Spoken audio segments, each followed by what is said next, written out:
right, everyone. Sorry, we're starting a few minutes late.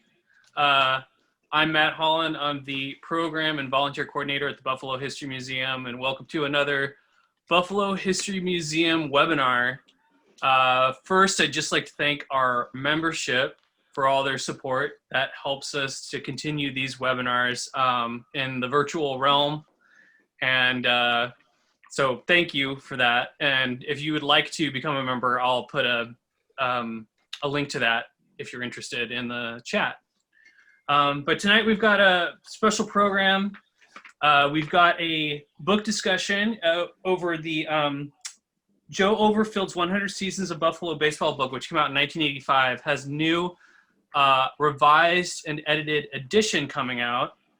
And we have the editors Jim Overfield, his son, and Michael Billoni, another editor and project manager on this. And I'll introduce them in a second. But one thing I wanted to say is we record the webinar too. So there'll be a link available probably sometime next week, and you can always rewatch the webinar. Or if you're having technical difficulties at all, you can just feel free to watch it on your own time as well.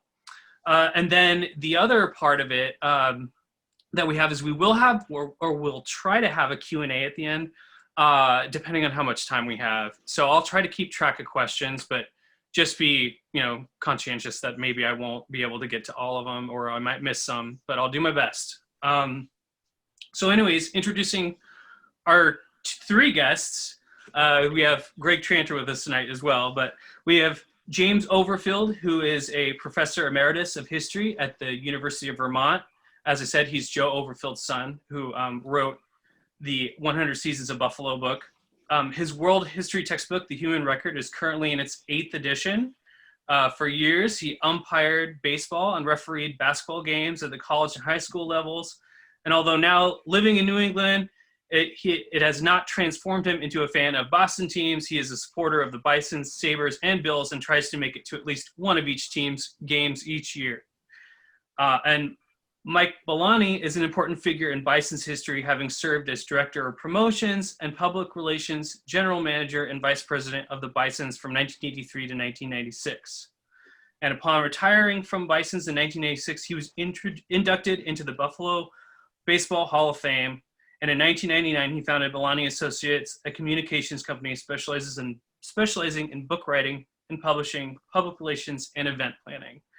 And then finally, we have with us Greg Tranter, author of Makers, Moments, and Memorabilia, a chronicle of Buffalo professional sports, and he is also the Buffalo History Museum's president. So good, glad you grabbed that, Mike.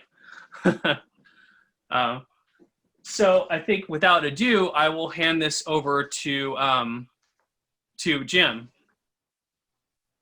Good evening, one and all.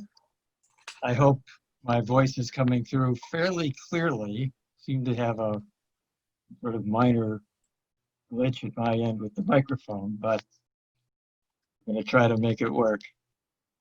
I'd like to start out by offering my thanks to Matt and the officials at the Buffalo History Museum for having this webinar. And beyond that, thank the Buffalo History Museum for being a very good steward of all the papers and baseball-related materials and photographs my dad collected over his long life as a Buffalo baseball historian, and which he bequeathed to the Buffalo History Museum after his death in the year 2000. They've been very well organized and very well taken care of. So many thanks to Cynthia Van Ness and her staff in the Archives and Library Division of the museum. I'd also like to make one point very clear here at the beginning, that although my name, I guess, on the cover of the book will be the biggest one there, this has really been an enterprise of collaboration. I've worked with two great assistant editors, one of whom, Mike Billoni, is here with us tonight. The other one, Brian Frank. is fortunately or unfortunately, as the case may be, having a parent-teachers night. He's a public school teacher in the town of Tonawanda system. So that's what he's doing. But they've both been tremendous helps in coming up with ideas, in writing several articles that ended up in the book, and going over the text, I don't know how many different times, more than we care to count, looking for factual and grammatical errors. And their help has really been invaluable. In addition to Mike and Brian, there are other perhaps more familiar names who have also contributed to the book. Sal Majorano of the Rochester Chronicle wrote 2 articles. Mike Harrington of the Buffalo News, who's been covering the Buffalo baseball beat for many years, wrote 2 articles, including one on the year of the Blue Jays, which he just finished, of course. Bud Bailey, retired from the Buffalo News, has also written for the book, as well as local baseball historian Paul Langendorfer, who in 2016 published an excellent book on baseball in Buffalo.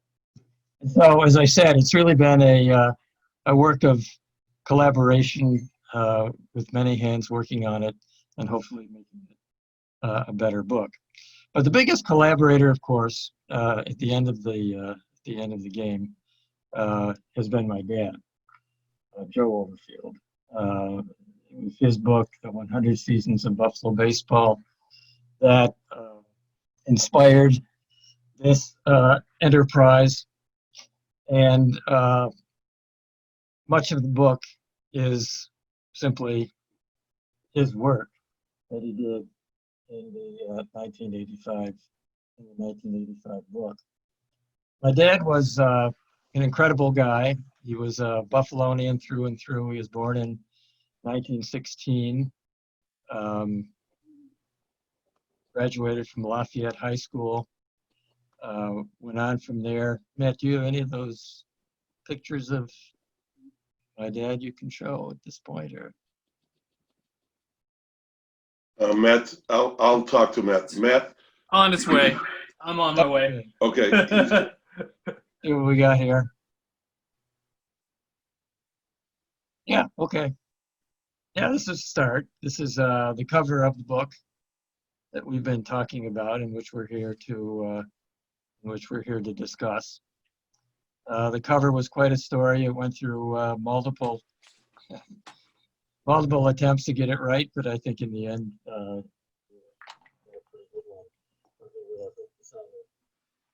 who's living in downstate New York. Well, I was talking to my dad, and I saw his pictures just came up. We can show those again. Yeah, there he is on the left, doing something that he loved to do, sitting in the ballpark with friends, enjoying a baseball game. He saw thousands of them during his life. And that's him on the right. That's Joe, the shorter of the 2 Overfield brothers, his older brother Arthur. And they were born and raised on Breckenridge Street, just a few houses away from the Overfield Family Market at the corner of Breckenridge and Grant, where they served the neighborhood for many, many years.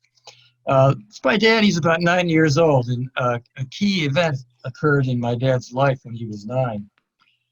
He and his brother Arthur clipped a couple of coupons out from the Buffalo News, which gave them a free ticket to sit in the bleachers at the Buffalo Baseball Park to watch a ball game. So the 2 brothers left home, walked to the ballpark, and sat down to watch the game. It was the last baseball game Arthur ever watched.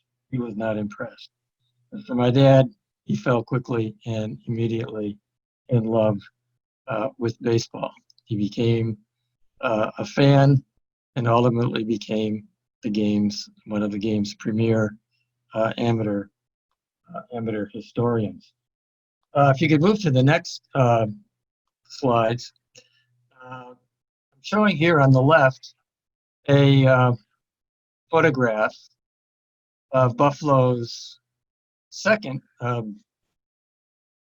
professional baseball team. The first professional team was founded in 1877. This is a photograph of the 1878 team.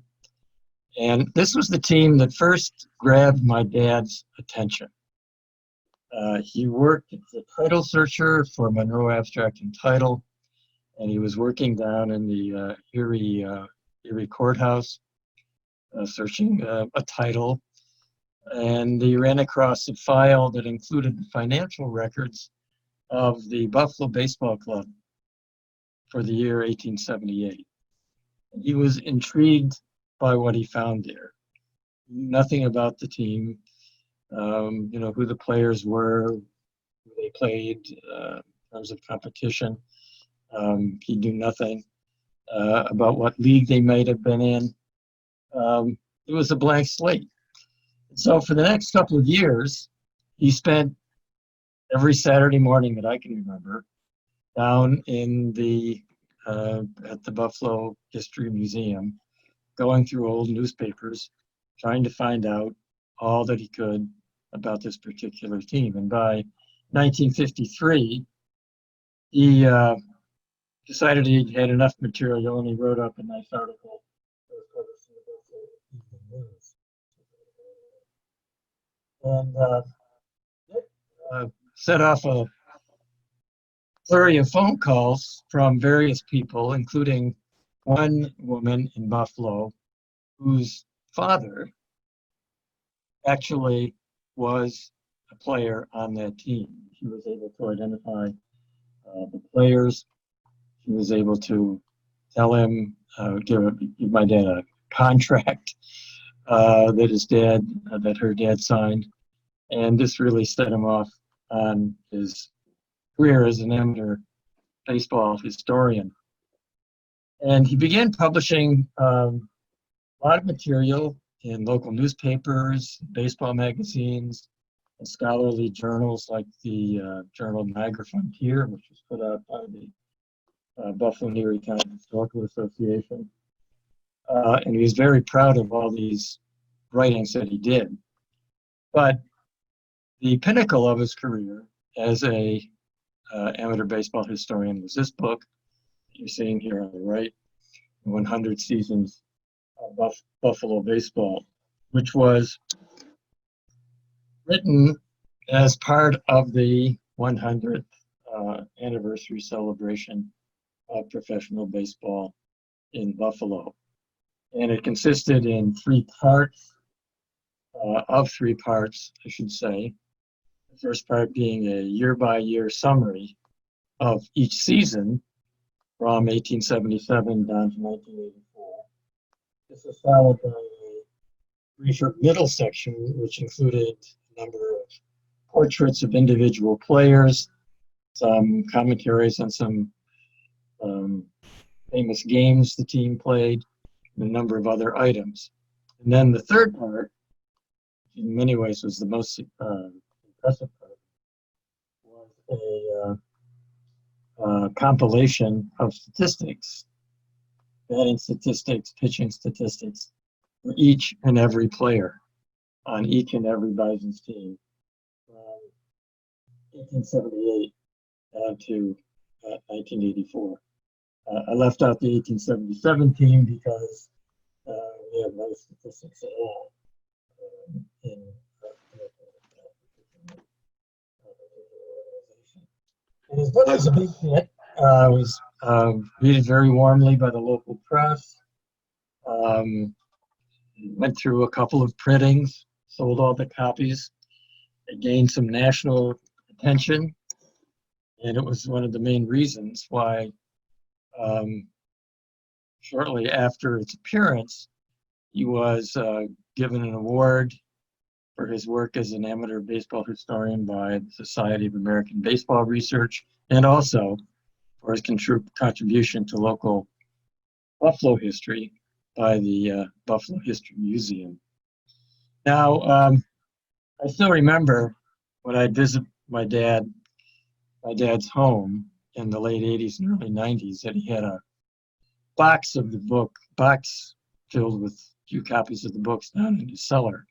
And he said, yeah, I occasionally get letters from people they're requesting a copy of it, so I send it out. But by not too long a time, all those copies were gone. And the book fell into the ranks of something of a collector's item.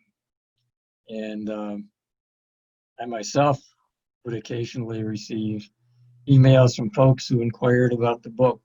I didn't know if they could find a copy of it, and I told them, no, I didn't have any copies myself. You might be able to find a couple copies for sale on Amazon, but prepared to be disappointed, because when you buy the book and try to open it, it will probably fall apart because the glue is so old, it's no longer capable of holding the pages to the binding.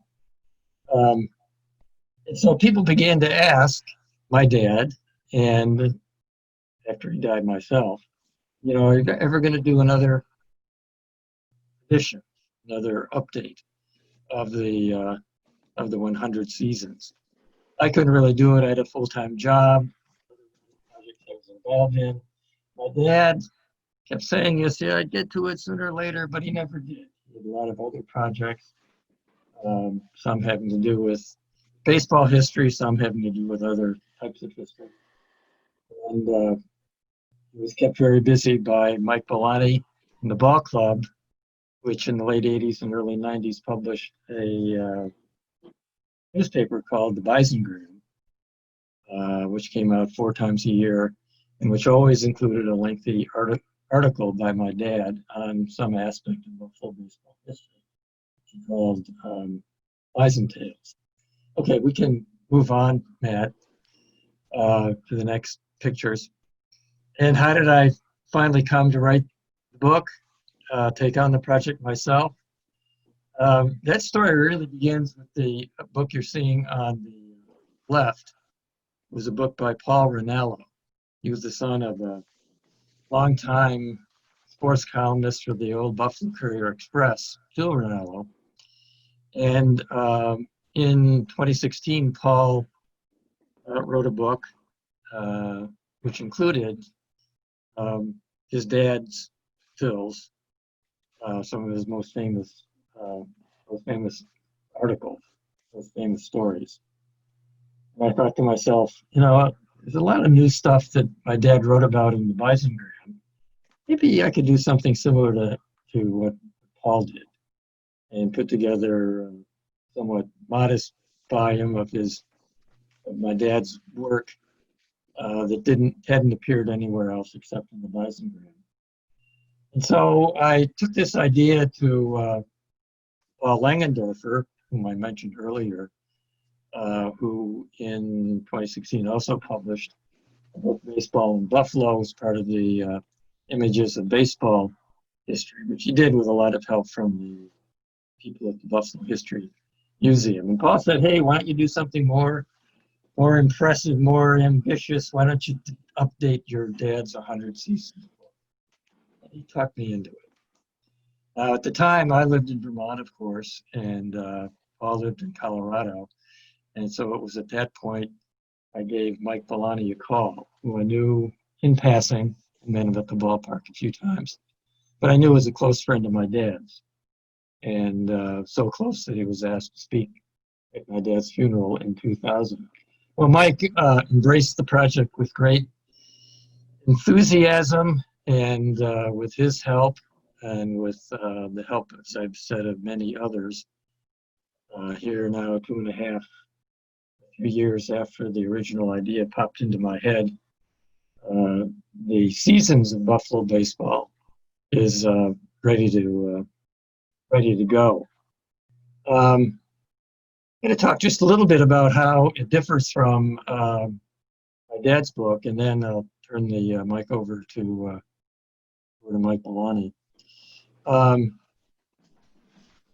We continue to have, in part 1 of the book, the seasons going from season by seasons, going from the time of the organization of the first amateur team in Buffalo down to 2020, with Mike Harrington having written the last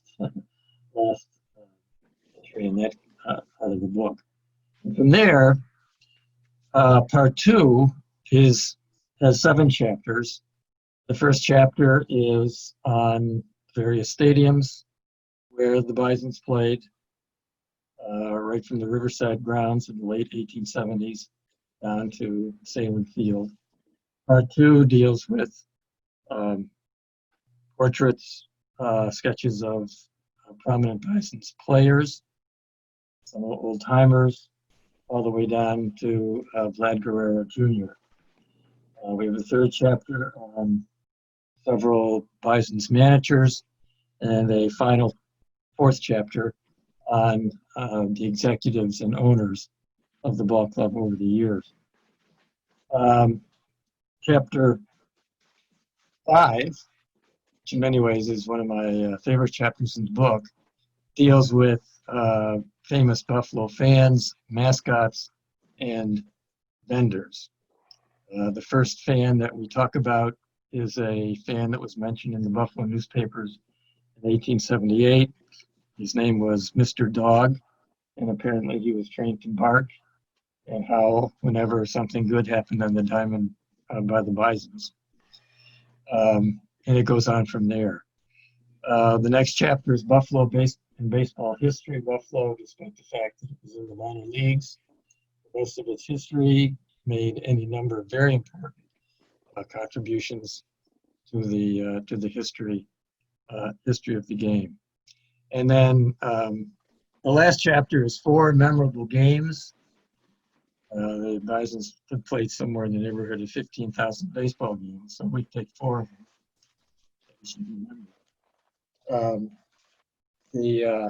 One of them occurred in 1927. The other one occurred in 1933. Third one occurred in 1990, and the last one in 1991. And if you want to know more about the games, I guess you have to buy the book. So that's a quick overview of how the book came to be written, and I'm very happy to turn the mic over to my partner and friend, Mike Billoni. Well, Jim, thank you very much, and welcome to everyone who is watching.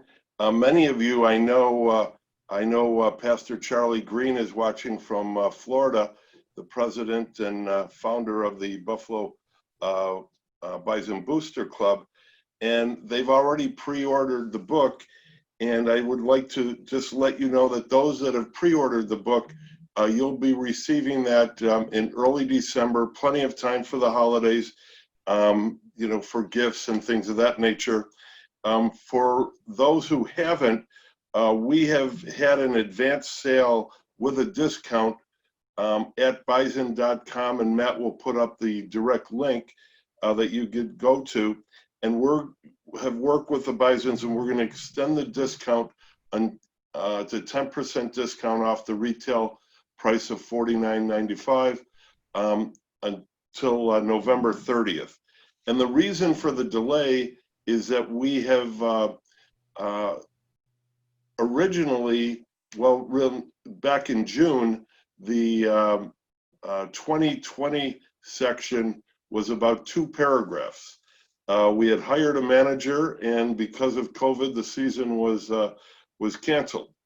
And then the Blue Jays came, so as Jim pointed out, we made sure that we captured that. So the book is probably the most up-to-date historical book on a season's professional baseball team, because Mike Harrington wrote an amazing story of the Jays calling Buffalo its home. But it's really been an honor and privilege for me to work on this book. When it began, as Jim pointed out, his dad's book that was published in 1985, and back then I was the general manager of the Bisons, Bob Rich had saved professional baseball in Buffalo. One of a few times that are pointed out in the book that the city almost lost its professional baseball team. But after that 1984 season, we're looking at 1985 and looking at what we were going to do and planning it. And when we realized, we added them all up and said, 1985 is going to be the 100th season. So Bob, being the historian that he is, said we can't lose fact. We've got to capture all of that. So we put together a Hall of Fame committee headed by Vince McNamara that began in the fall of 1984. And one of the preeminent members, and that committee would have never survived if it wasn't for one member on that committee, and that was Joseph M. Overfield, who was known by everyone as the historian of Buffalo baseball. And I know, as a sports writer in Buffalo, when I was a sports writer, when there was a baseball question, Joe was the go-to man to call, and he always had the answer. Amazing. So when we got into the 1985 season, we had the Hall of Fame committee. Joe had his book. Joe said he wanted to write his book, and he literally, at his home on Pinewoods Drive in the town of Tonawanda, on a typewriter, he wrote the 100 seasons of Buffalo baseball. Not like today where we have, computers and Mr. Google and all of that. He used his typewriter and his research.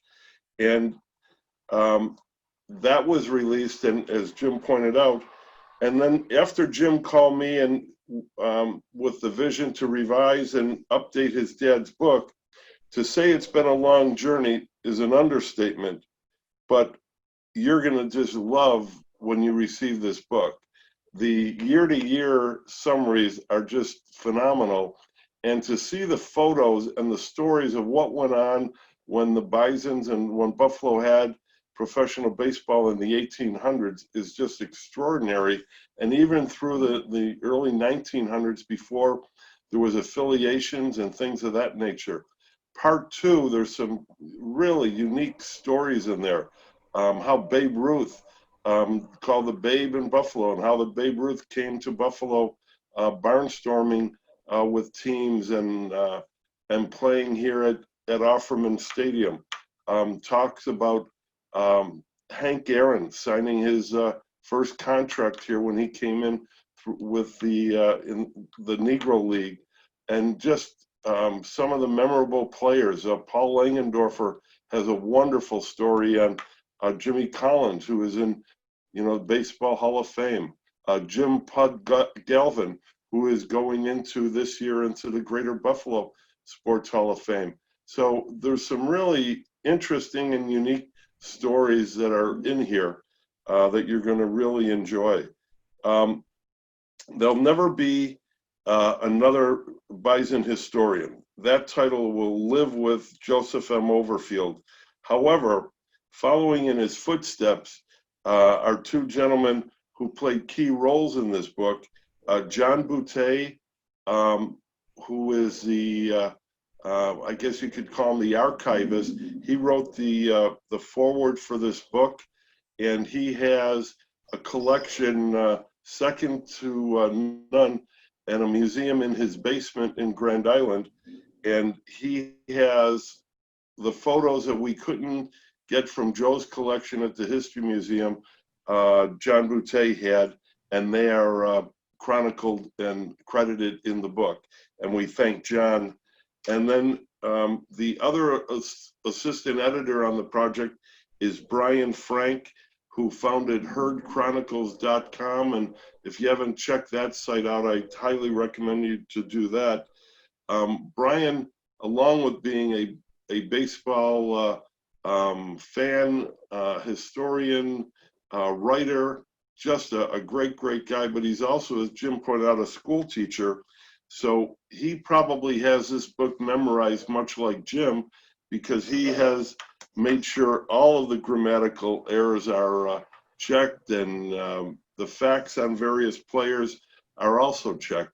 But that is the one thing with Joe. His attention to detail was phenomenal. And I would go over to his house a number of times in '84 when he was working on the book. And it was just a thrill watching him and hearing his stories and putting it together.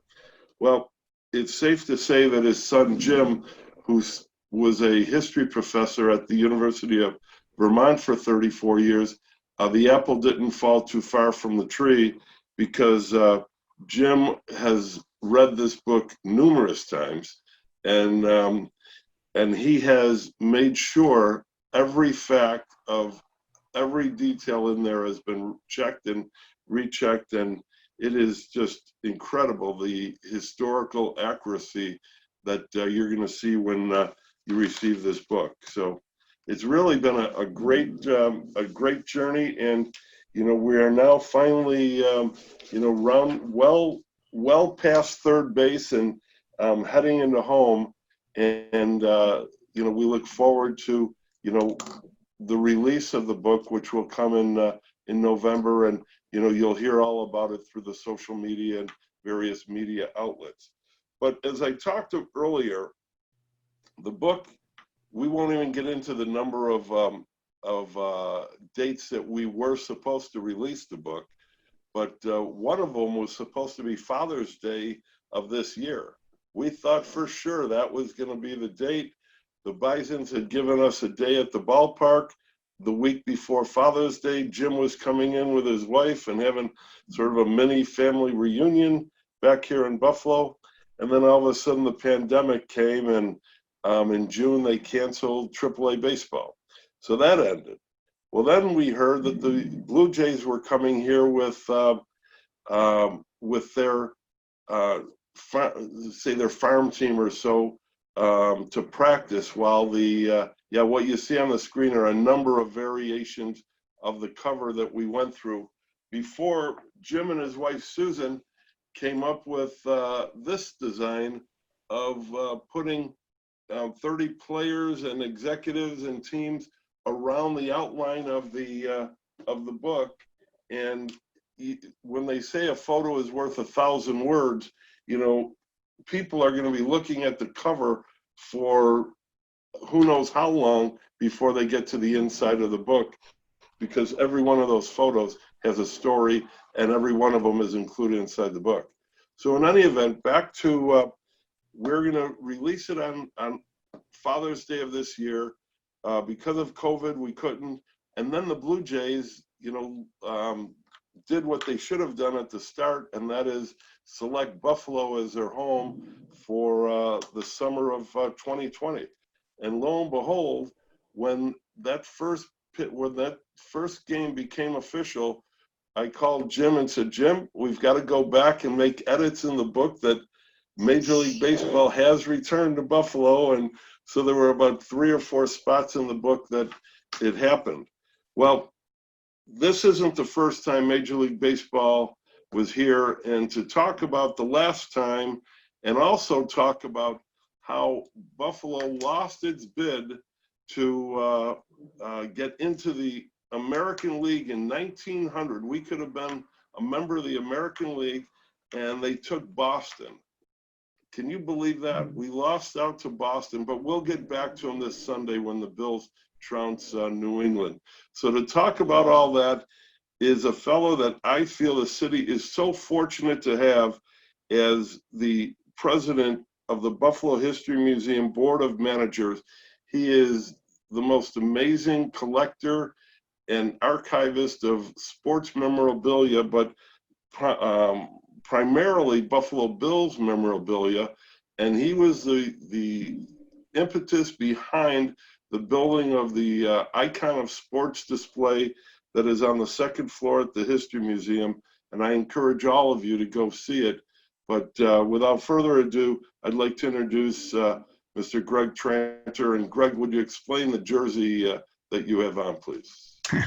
Thank you, Mike. I will. I also, since you have a hat, I thought I'd put a Blue Jays hat on that they wore in the first game in Buffalo. Oh, no.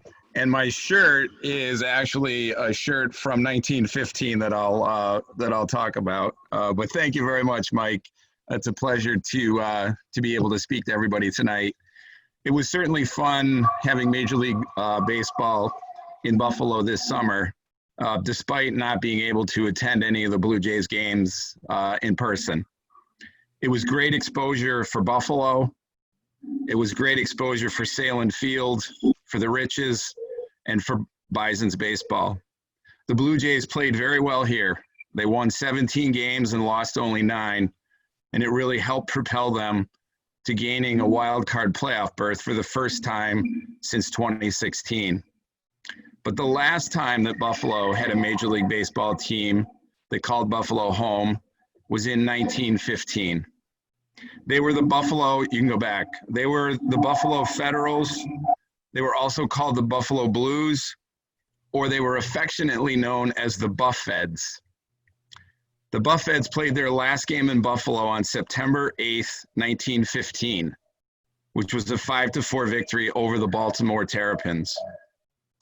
The team played their home games at Federal League Park, which was at the corner of Northland Avenue and Lonsdale Road. Today, that's a residential neighborhood. The Buffeds played in a renegade league called the Federal League, which was the third major league in 1914 and 1915. That Buffalo team, though, had the city's first bona fide sports superstar in a player named Hal Chase. Chase was considered the greatest first baseman of his generation. He led the Federal League in home runs for Buffalo with 17 in 1915. However, he ended his baseball career in shame, being banned from the game following the 1919 Black Sox scandal. The Buffeds finished in 4th place in 1914 and in 6th place in 1915. The Federal League tried to secure a merger with Major League Baseball, but were unable to, and then the league went out of business following the 1915 season, and with it, Buffalo's franchise. And Buffalo did not have another Major League team in 105 years until the Blue Jays called Salem Field home this summer. However, there was a bigger Major League Baseball opportunity for Buffalo in 1900 that Mike mentioned. At the turn of the century, Ban Johnson took a minor league known as the Western League and renamed it the American League. In 1900, the American League was a minor league, and Buffalo had a franchise, finishing in 7th place with a 61-78 record. But in the fall of 1900, Johnson decided to challenge Major League Baseball, which at the time was only the National League. And he decided to break away from organized baseball, and the American League became a second major league. Buffalo Bisons owner James Franklin was invited by Johnson to be part of that new major league. Franklin made his $500 deposit to secure the franchise in October of 1900. He was very excited to bring Major League Baseball to his beloved Buffalo. Franklin, who was not known for making significant investments, invested significant money in his team gearing up for the 1901 season. He also thought it was perfect timing with the Pan American Exposition set to come to Buffalo that summer. However, in November, Franklin started to hear rumblings that Johnson wanted a team in Boston. Johnson gave assurances to Franklin, and here's a quote, "Buffalo was in and not to worry." Throughout December and then January of 1901, Johnson continued to give assurances to Franklin. But in the meantime, he was working behind the scenes to bring a team to Boston. Once Johnson was able to secure a site in Boston to build a stadium, and that he could get a stadium built by the start of the season, he made a last-minute move.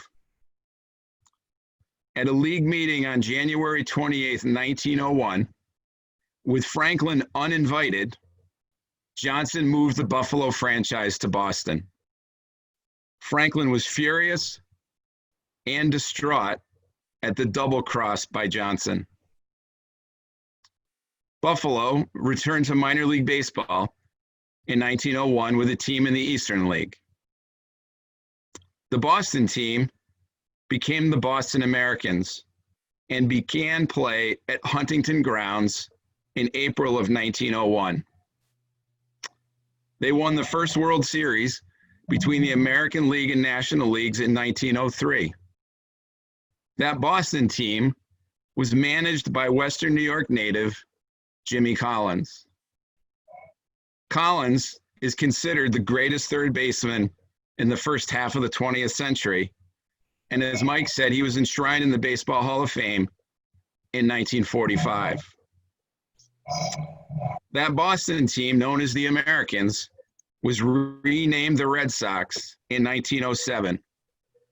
And by 1919, had won 6 world championships.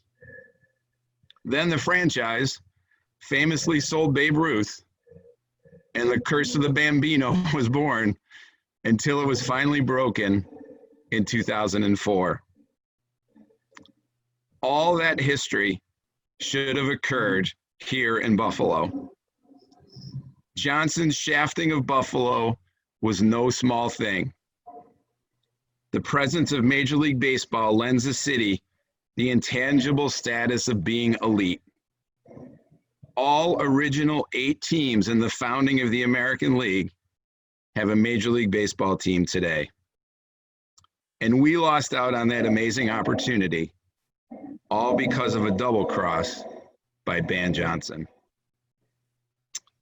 Despite not having a Major League Baseball team in Buffalo for many years and not having one today, Buffalo has a tremendous baseball history. And Jim and Mike have captured that terrific history in their book, The Seasons of Buffalo Baseball, 1857 to 2020. I'd really like to congratulate those 2 guys. It is so important that books like this are written to ensure sports history of Buffalo and its legacy in that history is captured. The Buffalo History Museum is thrilled to have Jim's father, Joe Overfield's baseball collection, as part of our archives. And this book helps to bring those archives to life. The History Museum's exhibit, as Mike mentioned, Icons, the makers and moments of Buffalo sports, is a way that the museum has brought our sports history to life. And a follow-on book that I had written titled Makers, Moments, and Memorabilia, A Chronicle of Buffalo Professional Sports, provides an in-depth view of all the professional sports teams in Buffalo history. If you've not seen the exhibit or purchased the book, I encourage you to do so. And please purchase this great baseball book that Jim and Mike have compiled, and as a real tribute to Joe. So thank you, and I'll turn it back to Mike. Thank you very much, Greg. And I think we're now, one of the points that Greg made is we certainly lost the opportunity to have Major League Baseball back here 100 years ago. The book in the chapter 4 on the owners and executives talks about Bob and Mindy Rich, and in there explains the last time Buffalo attempted to bring a Major League franchise here to Buffalo. And they really put their heart and soul, and I was part of that group back then, into we're really the dark horse candidate, and was on their short list, and unfortunately lost to really 2 states, Florida with Miami, and then Colorado with the team in Denver. And that was one of the prerequisites of building Pilot Field. What was then Pilot Field in 1988 was that the Riches were going to do everything in their power to bring Major League Baseball here to Buffalo. During that time that we were in the fight for an expansion team, Bob and Mindy made an offer to the owners at that time of the Montreal Expos, and they would have sold the team here, but unfortunately they said that they would have been ridden out of Montreal. So, you know, we lost that opportunity also. But as Greg pointed out, Buffalo now is the home of, you know, a thriving and AAA, you know, franchise that, you know, is still operating, you know, great family fun. And in the World Series champion Dodgers yesterday, 4 players and the manager were former Bisons. So Matt, do you have the photos that you want to run, and Jim and I will talk about those? Yeah, why don't we put up a photo of the Buffalo Niagaras? Can you find that?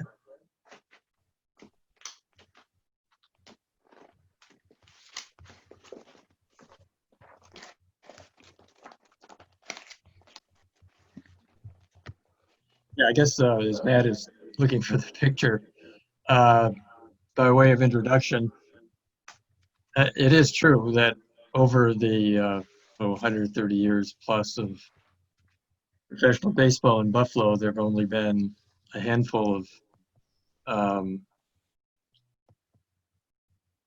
years in which they were in what was considered a major league. But the Buffalo, despite its kind of minor league status over the years, has played a surprisingly important role in baseball history. And as I mentioned earlier, one of the chapters in our book recounts the various episodes in which Buffalo made a major contribution to the game.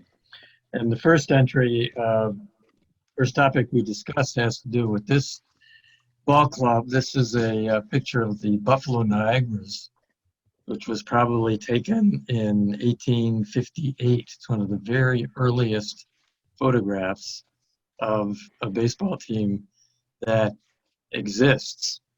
And they were involved in 2 firsts, one of which had to do with music. If you could show the musical score. The very first musical composition with a baseball theme was this one. It's called the Baseball Polka, and it was written by a Mr.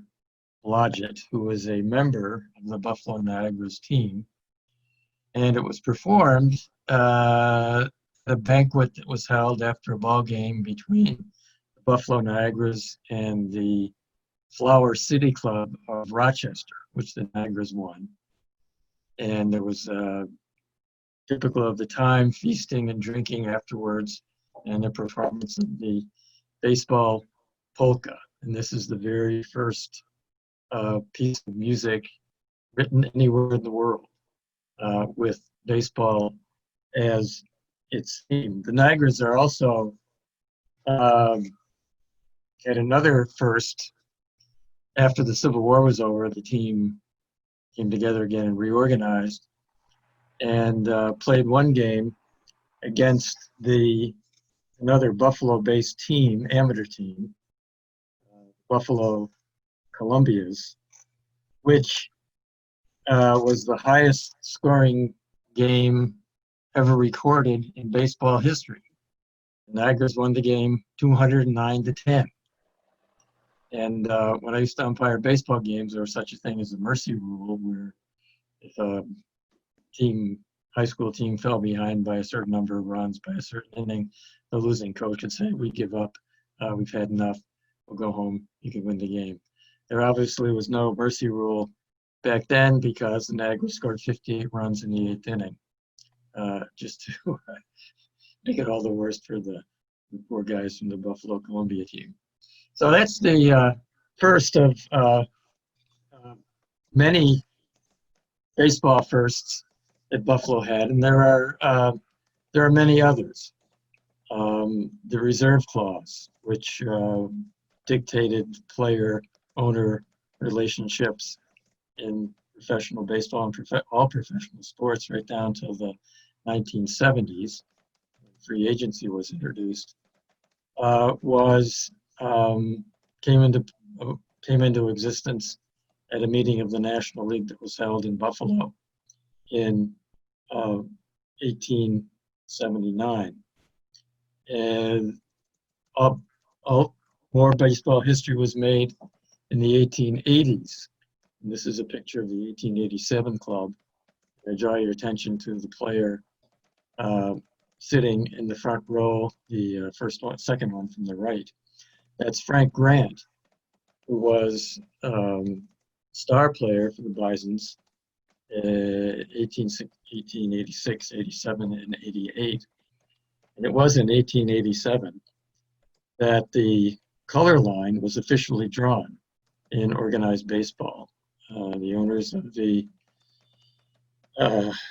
franchises in the International League came together, voted 5-3 in favor of a policy which prevented them from signing any more black players. Buffalo voted against that ruling, along with a number of two other league clubs that had black players on the team. So this is history that was made in Buffalo. There were no blacks in organized professional baseball from the late 1880s, of course, down to 1946, when Frank Robinson was signed by the Brooklyn Dodger organization and played his rookie year in Montreal, meaning that he played several games in Buffalo's Offerman Stadium.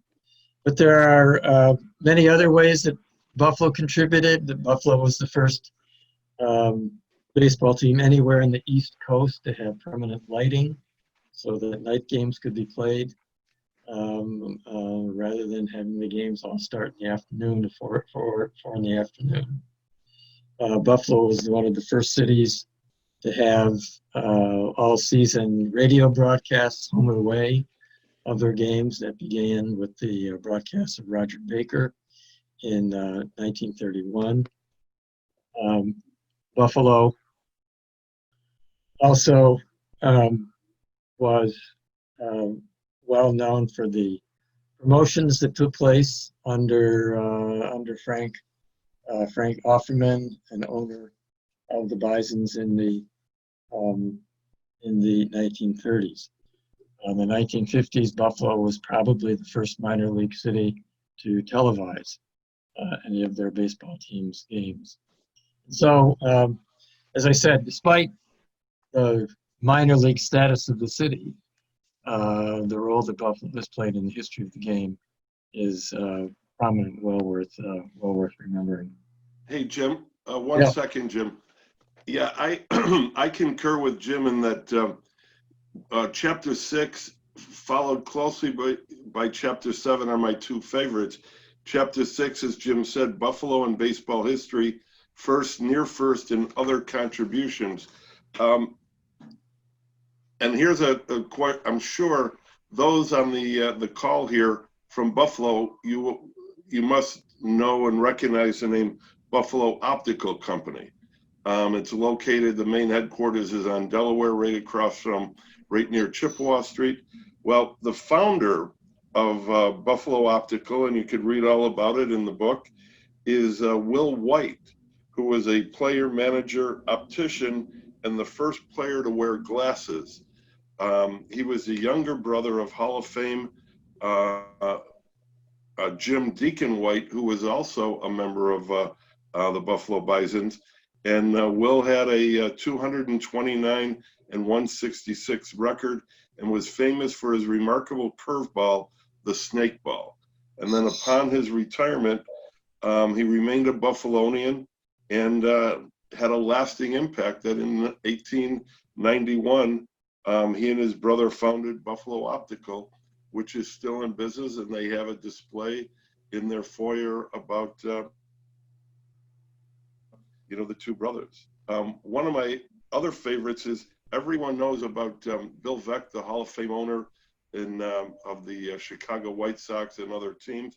But when he was with the White Sox, he became known for having a midget in his under contract. Well, it turns out that Buffalo had the first little person, as we call him, to play a professional baseball game, and that was September 18, 1905, when Jerry Sullivan, a dwarf, became a Bison for a day, and that his story is in the book also. Yeah, you pointed out, Mike, that he actually went 1 for 1 and scored a run. And yeah, you look up the statistics for the team that year. He's listed. And before we get to the rest of the photos, my other favorite is that on May 15, 1934, the Bisons hit 5 home runs in 1 inning. In the second inning of a game against Albany, the Bisons all hit home runs, and such a feat has been accomplished only once in the American League and 4 times in the National League. Matt, do you want to show the next photo?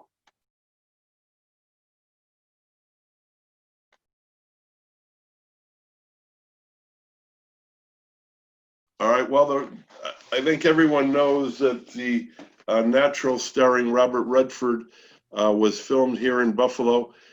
And Jim asked me if I would write a story, and we have a fairly, not fairly, but a very in-depth story of how this movie came to be filmed here in Buffalo, and some of the background information, including some local individuals like Kevin Lester, who is now the official scorer at the Bison games, was hired by the film company to recruit local players. And then it turns out, as these players were picked and they were all around the cage, Robert Redford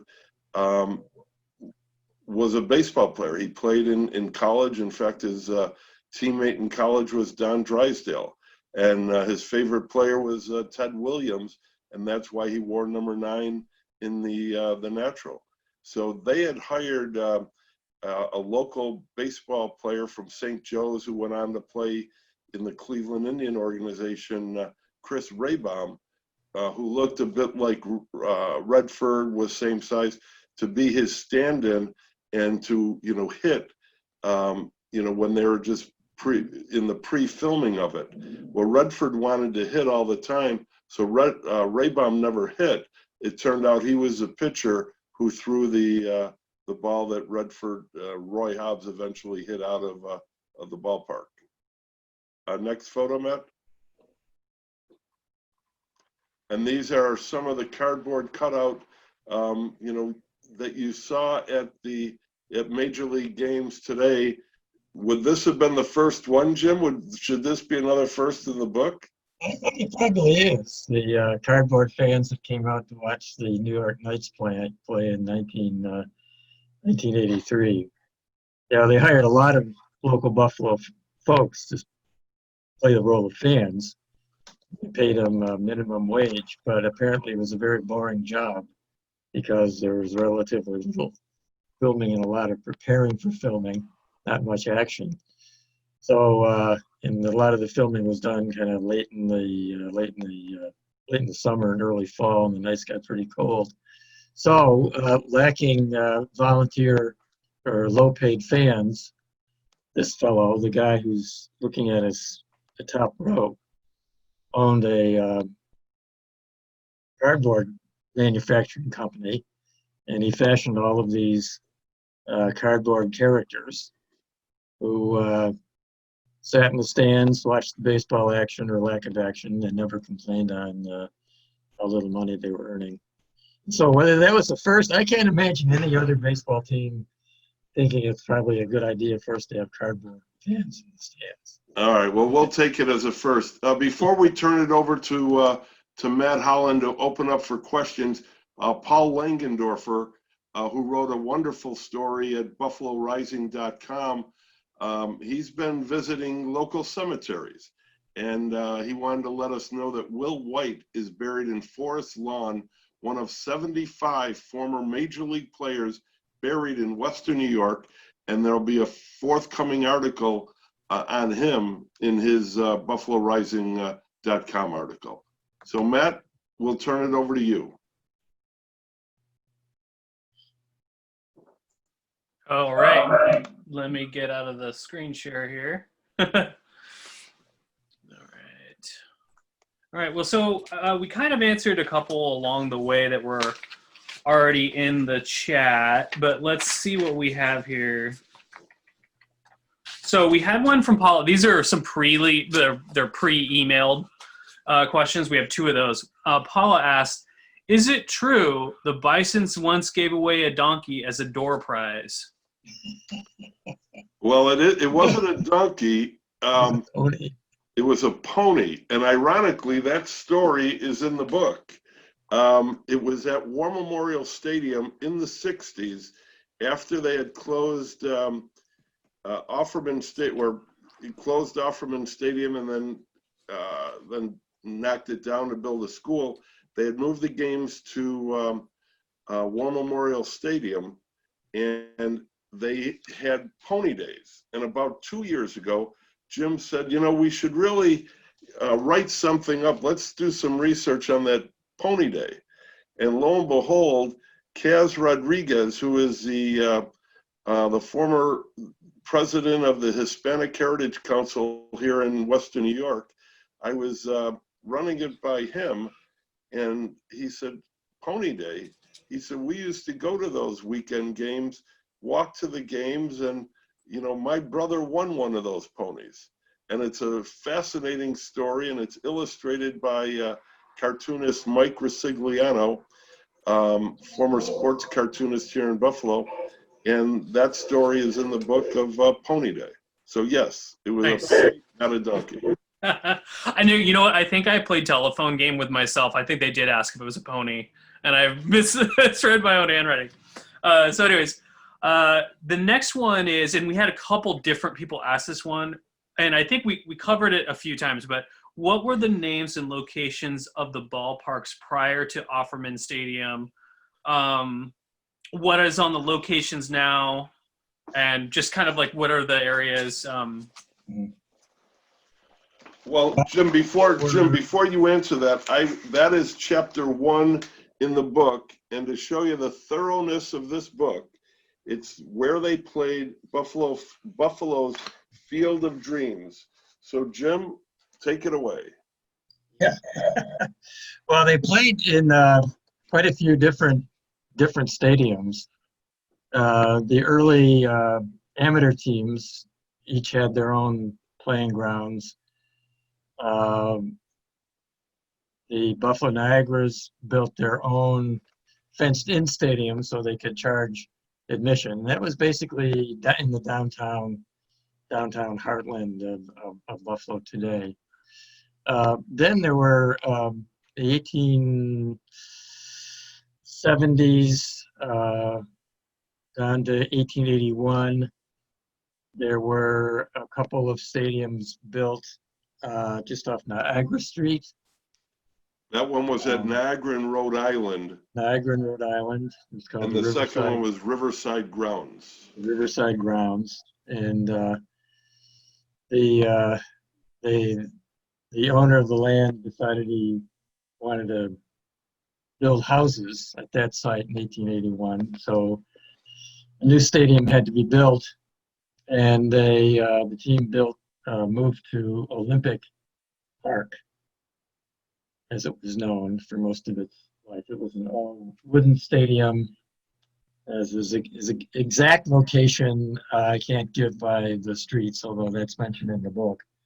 But it was the northeast corner of Richmond Avenue and Summer Street, right on the west side of Buffalo, and that's about 2 blocks north of Allen Street. And it was on property owned by George Howard, a prominent Buffalo businessman them in semi-retirement, and he owned, everyone who knows that area, he owned the property from Niagara, from Richmond east to Delaware, or to Main Street. Yeah, it was a very nice neighborhood. A lot of big houses were there. The zoning wasn't too strict, and I guess the residents weren't too happy about having a ball club so close to where they were living. But the team stayed there, played there from 1884 to 1888, when once again the person who owned the land said, don't want the ballpark there anymore. I'm gonna build houses instead.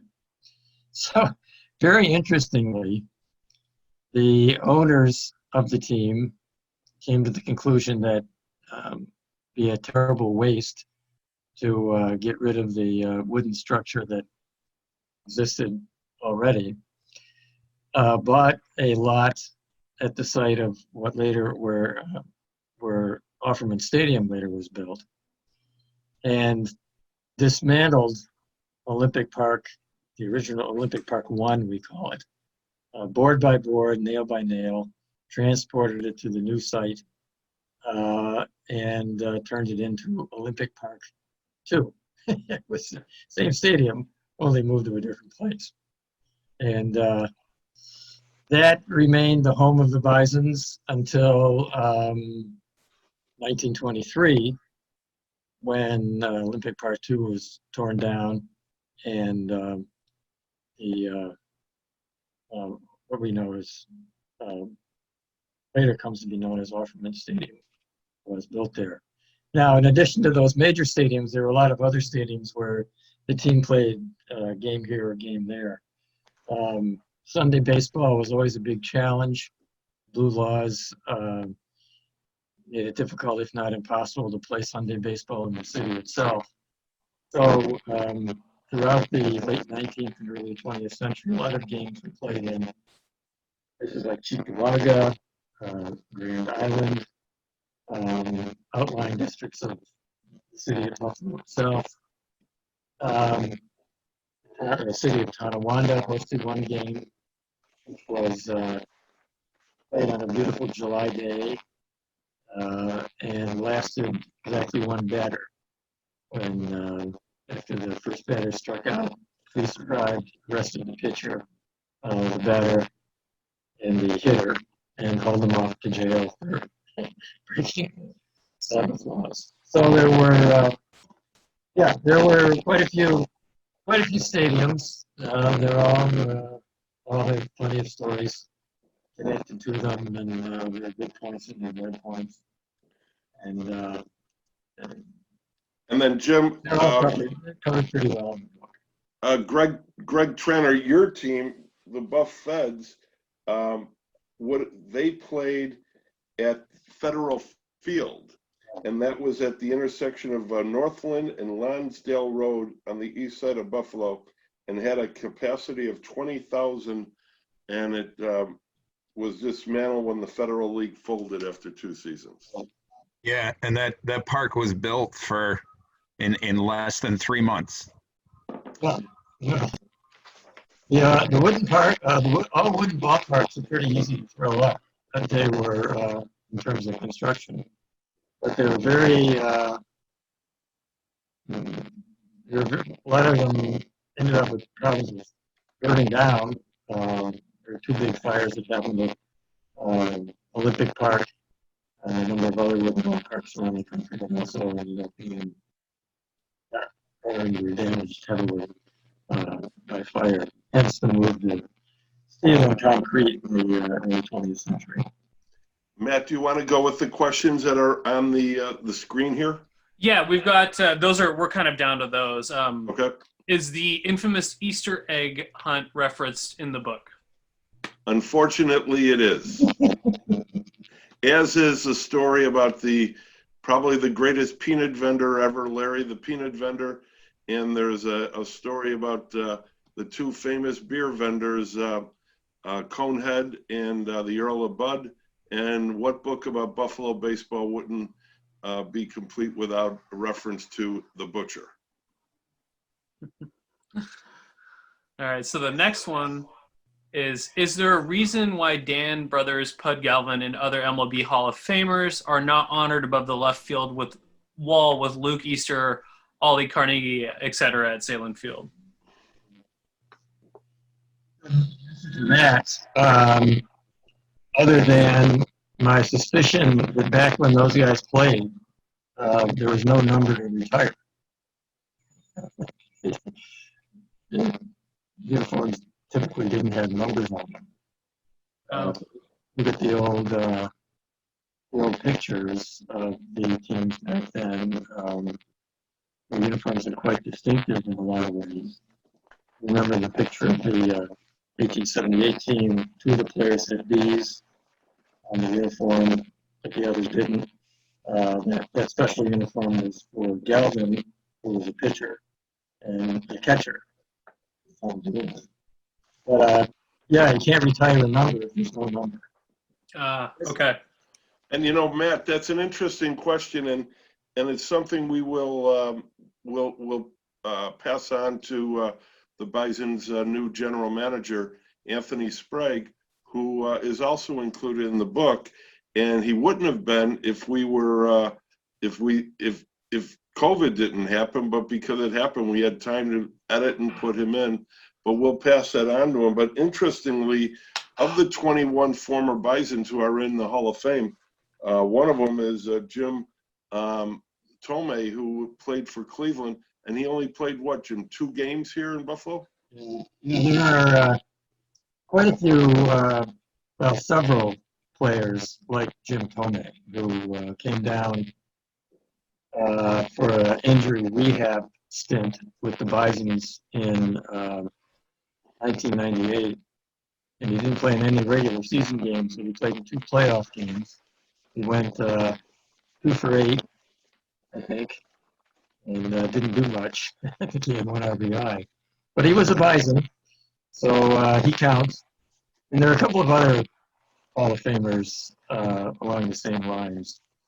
Bill Dickey, the famous catcher for the Yankees, he played 1 game for the Bisons.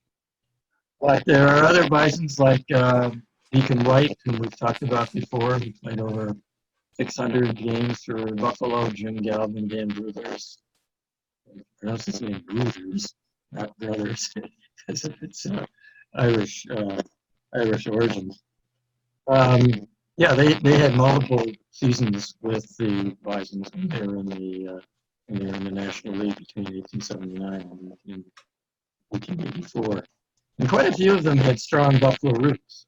Jimmy Collins has already been mentioned. He's a Buffalo born, learned to play the game in Buffalo, retired to Buffalo after his baseball career was over, and ran the Buffalo Muni League for a good 20 years. Jim White retired to Buffalo, helping out his brother at the Buffalo Optical Company. Joe McCarthy is in the Hall of Fame by virtue of his famous managerial career, especially with the New York Yankees. When he retired, he married a Buffalo girl. He played with Bison's teams for 2 years. But he married a Buffalo woman, and when he retired, he lived in the town of Tonawanda, big expansive land which he called the Yankee Farm.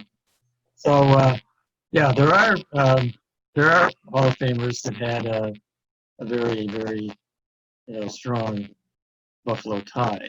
Others, like Warren Spahn, who was a Buffalo-born pitcher, went off to play baseball, and I don't think he ever came back to Buffalo. He ended up living in Buffalo. So never really had Matt, any other questions? I think that's it for questions. That's all I have. So, yeah. Okay. All right. Well, thanks everyone for doing this. Has been fun. Appreciate you all coming on. Thanks for having us. Yeah. Yeah, I think I've. Thank you, and thank you everyone for tuning in, and thank you, Greg, for your leadership at the museum, and Matt for putting these on. And it's been an honor for us to be here. And as we mentioned earlier, if anyone wants to take advantage of the advanced sale of a book, you could just go to bisons.com. And I think Matt had put up on the notes earlier how you could get how you could go directly to it. Yep. Just scroll up a little ways in the chat and it'll be there. Thank you. Yep. Thank you. Night, everyone. Good night.